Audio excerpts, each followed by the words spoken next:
আসল কথা হলো এই দায়িত্বটা ছিল ইমামাতুল কুবরা, আর দায়িত্বটা যখন নিয়েছে ইমামাতুল সুগরা, মৌলবি কিয়ামত পর্যন্ত ফতোয়াবাজি করবি, কিয়ামত পর্যন্ত বক্তৃতা দিবি, তোমার কথা শুনে কেউ নামাজ পড়বে না।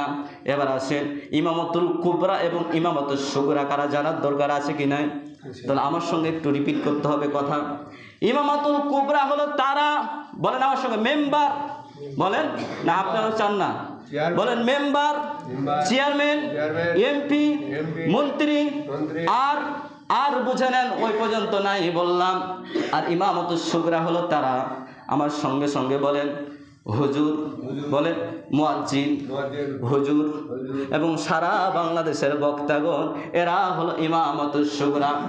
ইমামাতুল সুগরার কাজ হলো মুয়াজ্জিন আজান দিবে, আল্লাহু আকবার, আল্লাহু আকবার বলে যখন মুয়াজ্জিন ডাক দিয়ে দিবে, ইমামাতুল কুবরার দায়িত্ব হবে RAB, army, police, border guard, জি স্যার, যারা নামাজ পড়বে না পাছায় 10টা বাড়ি, 1 মাসের জেল।